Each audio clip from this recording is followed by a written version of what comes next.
بسم اللہ الرحمن الرحیم۔ السلام علیکم پیارے دوستو، پچھلی ویڈیو میں آپ نے دیکھا کہ پیارے آقا صلی اللہ تعالی علیہ وسلم کی پیدائش سے پہلے ان کے والد کے ساتھ کیا ہوا تھا، اور حضرت عبداللہ کی وفات کے بعد حضرت آمینہ کے ساتھ کیا ہوا تھا۔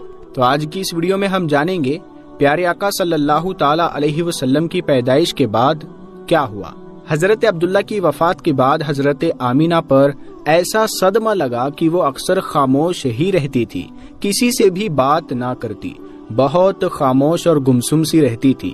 انہوں نے خود کے لیے جینا ہی چھوڑ دیا تھا، صرف پیٹ میں ایک بچہ تھا جس کی خاطر انہوں نے خود کو قربان کر دیا تھا، اور اپنے آپ کو سمجھایا کرتی تھی کہ اے آمینہ، اب تمہاری سب سے بڑی امید تمہارا یہ بچہ ہے، تمہیں اس کے لیے جینا ہے، تم پریشان نہ ہو، اللہ تمہیں اکیلا نہیں چھوڑے گا۔ شوہر کو یاد کر کر کے حضرت آمینہ بہت رویا کرتی تھی۔ وقت گزرتا گیا، دن ہفتے بن گئے اور ہفتے مہینے بن گئے۔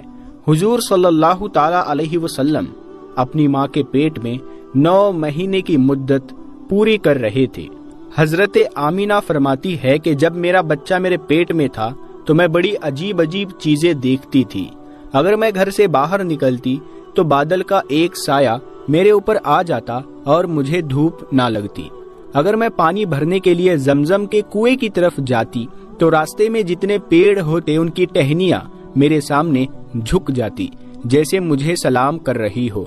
میں حیران تھی کہ آخر یہ سب میرے ساتھ کیوں ہو رہا ہے، اور جب زمزم کے کنویں کے پاس پہنچتی تو نیچے کا پانی اپنے آپ اوپر آنے لگتا اور بالکل اوپر منڈیر تک آ جاتا کہ میں اپنے ہاتھوں ہی میں باٹی پکڑ کر پانی بھر لیتی۔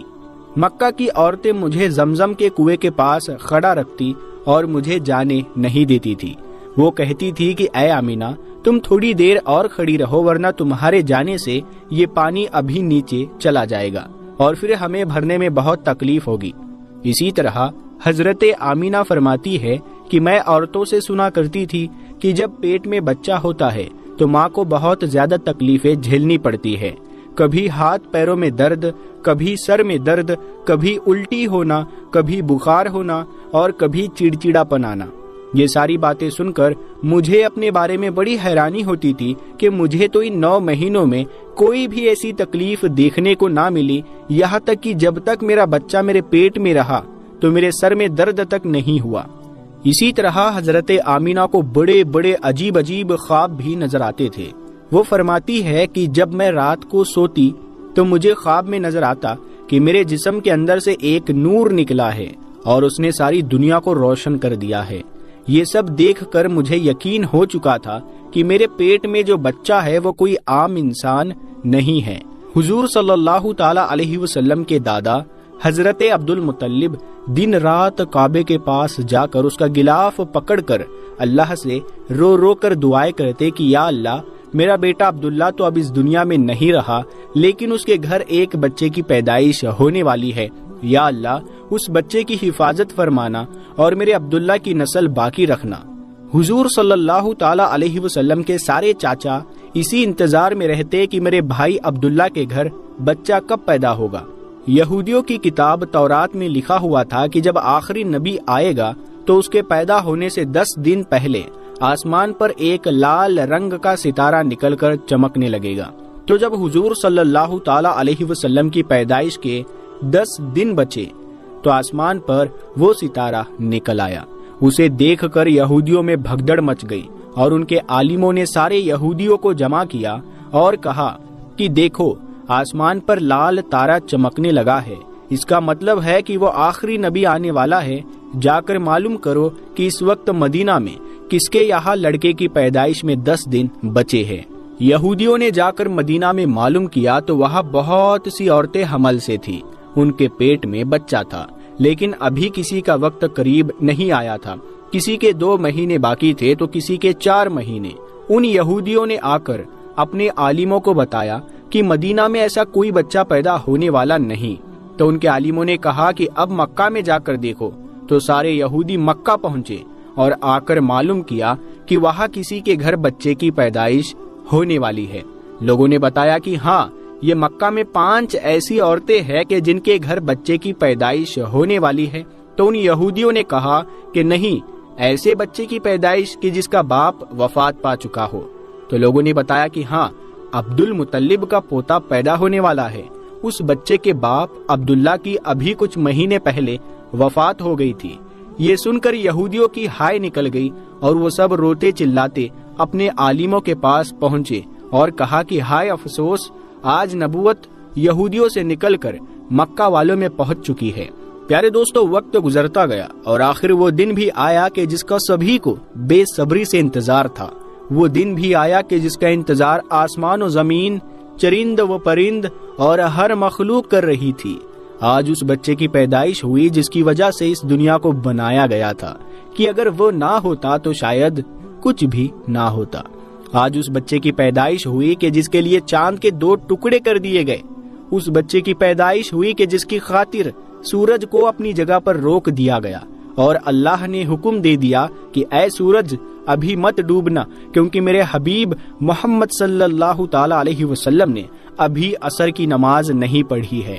آج اس بچے کی پیدائش ہوئی جس کے پاس ساری زندگی میں جبرائیل 26,000 بار آئے۔ رات کا وقت ہو چکا تھا۔ حضرت آمینہ کے پیٹ میں ہلکا سا درد اٹھا اور ان کو محسوس ہوا کہ شاید آج میرے بچے کی پیدائش ہونے والی ہے۔ تو انہوں نے حضرت عبد المطلب کو اس بات کی خبر پہنچائی۔ حضرت عبد المطلب نے اپنے محلے کی ایک دائی حضرت شیفا کو اپنے پاس بلایا اور کہا کہ آج رات تم امینہ کے ساتھ ہی گزارو، کیونکہ میرے بیٹے عبداللہ کے گھر آج بچہ پیدا ہونے والا ہے۔ رات گزرتی گئی، چاند بھی کہیں خاموش ہو کر بادلوں میں چھپ گیا تھا۔ حضرت آمینہ فرماتی ہے کہ جس رات میرے گھر بچے کی پیدائش ہوئی تو اس دن میرے گھر میں غریبی کا یہ عالم تھا کہ ہمارے یہاں چراغ میں تیل جلانے کے بھی پیسے نہیں تھے۔ دوستو، اس غریبی میں ہمارے حضور صلی اللہ تعالی علیہ وسلم اس دنیا میں تشریف لائے۔ اس رات حضرت عبد المطلب اور ان کے سارے لڑکے گھر کے باہر بیٹھے رہے کہ اگر میرے بھائی عبداللہ کی بیوی کے ساتھ کوئی بھی حادثہ ہو تو ہم فوراً اس کے لیے علاج کا انتظام کریں گے۔ اور پوری رات کوئی بھی نہیں سویا۔ رات ڈھلتی جا رہی تھی، چاند بھی خاموش ہو کر ڈوب چکا تھا، ہر طرف اندھیرا ہی اندھیرا تھا، گھر کے اندر بھی اندھیرا، باہر بھی اندھیرا۔ سحری کا وقت ہو چکا تھا کہ اچانک حضرت آمینہ کے پیٹ میں ہلکا سا درد اٹھا اور وہ سمجھ گئی کہ اب بچے کی پیدائش ہونے والی ہے۔ انہوں نے دائی شیفا کو آواز دے کر کہا کہ مجھے درد ہو رہا ہے۔ 1 گھنٹہ بچے کی پیدائش میں گزرا اور پھر صبح ہونے سے کچھ پہلے ہمارے حضور صلی اللہ تعالی علیہ وسلم اس دنیا میں تشریف لائے۔ حضور صلی اللہ تعالی علیہ وسلم کی پیدائش پر 3 باتیں بڑی عجیب ہوئی جنہیں دیکھ کر دائی شفا بھی حیران رہ گئی۔ پہلی چیز کہ جب بچہ پیدا ہوتا ہے تو اس کی ناف ماں کی آنت سے جڑی ہوتی ہے، لیکن ہمارے حضور صلی اللہ تعالی علیہ وسلم کی ناف ماں کی آنت سے بالکل الگ تھی۔ دوسری چیز کہ جب بچہ پیدا ہوتا ہے تو اس کے ساتھ بہت زیادہ خون نکلتا ہے، لیکن ہمارے حضور صلی اللہ تعالی علیہ وسلم جب پیدا ہوئے تو اندر سے خون کا ایک قطرہ بھی نہیں نکلا۔ تیسری چیز کہ جب لڑکا پیدا ہوتا ہے تو اس کا ختنہ نہیں ہوا ہوتا ہے، لیکن ہمارے حضور جب پیدا ہوئے تو آپ کی ماں کی پیٹ کے اندر ہی سے ختنہ ہوا تھا، دنیا میں آپ کا ختنہ نہیں کیا گیا۔ یہ 3 چیزیں دیکھ کر دائی شفا گھبرا گئی اور حضرت آمینہ سے کہنے لگی کہ اے آمینہ، میں نے اپنی ساری زندگی میں ایسا بچہ نہیں دیکھا۔ حضرت شفا نے حضور صلی اللہ تعالی علیہ وسلم کو اپنی گود میں لے کر ایک طرف زمین پر لٹا دیا۔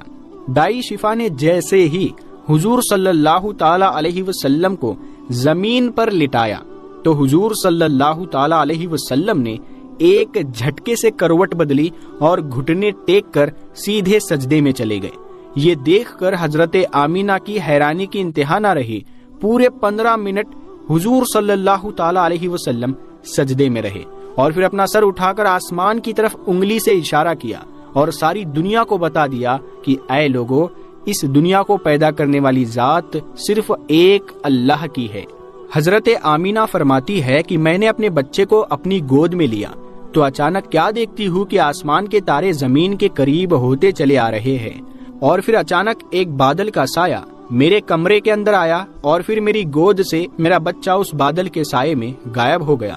اس بادل کے اندر سے ایک آواز آنے لگی کہ اے جبرائیل، اس بچے کو ساری دنیا کا چکر لگاؤ، سارے نبیوں کی خوبیاں دو، اسے یوسف کی خوبصورتی دو، اسے ایوب کا صبر دو، اسے ابراہیم کی دوستی دو، اسے داؤد کی میٹھی زبان دو۔ اور پھر حضرت آمینہ فرماتی ہے کہ تھوڑی دیر کے بعد وہ بادل کا سایہ ختم ہو گیا اور میں دیکھتی ہوں کہ میرا بچہ میری گود میں لیٹا ہوا تھا۔ صبح ہونے والی تھی۔ دائی شفا نے باہر نکل کر حضور صلی اللہ تعالی علیہ وسلم کے دادا عبد المطلب کو خوشخبری سنائی اور کہا کہ اے عبد المطلب، آپ کو پوتا مبارک ہو۔ یہ سن کر رات بھر کے جاگے عبد المطلب کی ساری تھکان جیسے ایک پل میں ختم ہو گئی اور وہ اتنا زیادہ خوش ہوئے کہ ان کی آنکھوں سے آنسو بہنے لگے اور دائی شفا سے کہا کہ جلدی سے مجھے میرا پوتا لا کر دو۔ دائی شفا جیسے ہی حضور صلی اللہ تعالی علیہ وسلم کو باہر لے کر آئی تو نظر پڑتے ہی سب کے ہوش اڑ گئے کہ اس قدر خوبصورت بچہ آمینہ کے گھر پیدا ہوا ہے۔ سارے چاچا بھی اپنے بھتیجے کو دیکھ کر بہت زیادہ خوش ہوئے، یہاں تک کہ جب ابو لہب کی باندی سویبہ نے ابو لہب کو جا کر خوشخبری سنائی کہ اے ابو لہب، تمہیں بھتیجا مبارک ہو، تو یہ سن کر ابو لہب اتنا زیادہ خوش ہوا کہ اس نے اپنی باندی سویبہ سے کہا کہ جا، میں نے تجھے بھتیجے کی خوشی میں آزاد کر دیا۔ حضرت عبد المطلب بہت بوڑھے ہو چکے تھے، لیکن پھر بھی خوشی کے مارے اپنے پوتے کو گود میں لیے کعبہ کی طرف دوڑتے جا رہے تھے۔ سارے مکہ والے بھی خوشی سے نعرہ لگاتے ہوئے حضرت عبد المطلب کے پیچھے چل رہے تھے۔ کعبے کے پاس پہنچ کر عبد المطلب نے اللہ سے دعا مانگی کہ اے اللہ، میرے پوتے کو سلامت رکھنا اور اسے زندگی میں بہت بڑا انسان بنانا۔ شاید عبد المطلب کو پتا ہی نہیں تھا کہ ان کا پوتا تو وہ انسان ہے جس کی خاطر اس دنیا کو بنایا گیا ہے۔ ان کا پوتا اتنا بڑا انسان ہے کہ اللہ نے معراج کے موقع پر اسے زمین سے اٹھا کر 7ویں آسمان پر اپنے سامنے بٹھایا اور اسے باتیں کی۔ ان کا پوتا تو وہ انسان ہے کہ جسے مایوس دیکھ کر اور اس کی آنکھوں میں آنسو دیکھ کر آسمانوں پر تہلکا مچ جاتا تھا۔ حضرت عبد المطلب نے کعبے کا غلاف پکڑ کر اپنے پوتے کے لیے دعائیں مانگی اور پھر انہوں نے اپنے پوتے کا نام محمد رکھا۔ محمد کا مطلب ہوتا ہے کہ جس انسان کی بہت زیادہ تعریف کی جائے۔ یہ نام سن کر مکہ والے کہنے لگے کہ اے عبد المطلب، یہ کیسا عجیب سا نام تم نے اپنے پوتے کا رکھ دیا ہے، ہم نے تو آج تک ایسا نام نہیں سنا۔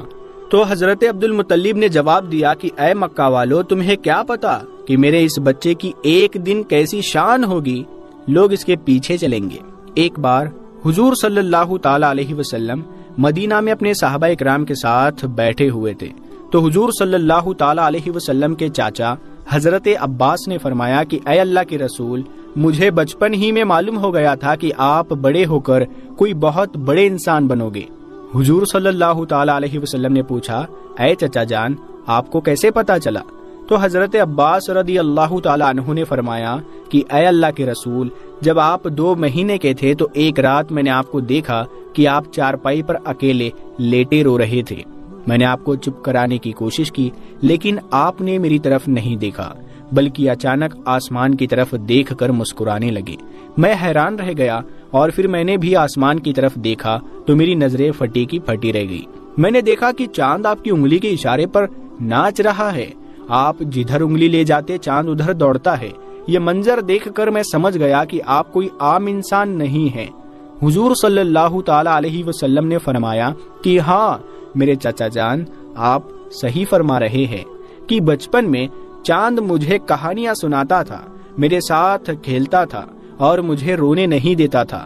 سبحان اللہ، ایسے تھے ہمارے نبی کہ جن کے گھر میں اتنی غریبی تھی کہ ان کی ماں اپنے اس یتیم بچے کے لیے ایک کھلونا تک نہیں خرید پاتی تھی، تو اللہ نے چاند ہی کو حکم دے دیا کہ اے چاند، تم میرے محبوب کے لیے کھلونا بن جاؤ اور اسے رونے مت دینا۔ حضور صلی اللہ تعالی علیہ وسلم کی جس دن پیدائش ہوئی تو اس دن دنیا میں جتنے بھی بت تھے وہ سب زمین پر اوندھے منہ گر پڑے۔ ایران کے بادشاہ کے دربار میں 1000 سال سے ایک آگ جل رہی تھی، وہ لوگ آگ کی پوجا کیا کرتے تھے۔ حضور صلی اللہ تعالی علیہ وسلم کی جس وقت پیدائش ہوئی تو ایک دم سے وہ آگ بجھ گئی اور اس بادشاہ نے اپنے محل میں اپنی شکل کی 14 لاٹیں بنوائے رکھی تھی۔ حضور صلی اللہ تعالی علیہ وسلم کی پیدائش پر وہ ساری لاٹیں دھڑام سے زمین پر جا کر گری۔ اگلے دن دوپہر کے وقت ایک یہودی آدمی اپنا کچھ سامان بیچنے کے لیے مکہ آیا ہوا تھا، تو اس نے آسمانوں پر دیکھا تو اسے وہ ساری نشانیاں دکھنے لگی جو آخری نبی کے پیدا ہونے کی نشانیاں تھی۔ تو اس نے مکہ والوں سے پوچھا کہ کیا آج کسی کے یہاں کوئی بچہ پیدا ہوا ہے؟ تو لوگوں نے بتایا کہ ہاں، فلاں فلاں عورت کے یہاں لڑکا ہوا ہے۔ اس یہودی نے کہا کہ نہیں، ایسا بچہ کہ جس کا باپ نہ ہو۔ تو لوگوں نے بتایا کہ ہاں، عبد المطلب کا پوتا پیدا ہوا ہے۔ اس یہودی نے کہا کہ مجھے چل کر دکھاؤ تو صحیح، میں اس بچے کو دیکھنا چاہتا ہوں۔ پھر وہ یہودی حضرت آمینہ کے گھر پہنچا اور حضور صلی اللہ تعالی علیہ وسلم کو اپنی گود میں لیا، اور پھر پلٹ کر حضور صلی اللہ تعالی علیہ وسلم کی پیٹھ کو دیکھا تو اس کی چیخیں نکل پڑی، کیونکہ حضور صلی اللہ تعالی علیہ وسلم کی پیٹھ پر نبی ہونے کی مہر لگی ہوئی تھی۔ جب اس یہودی نے نبوت کی مہر دیکھی تو وہ روتا ہوا کہنے لگا کہ ہائے افسوس، آج یہودیوں کے ہاتھ سے نبوت نکل گئی، اب ان کی بربادی بہت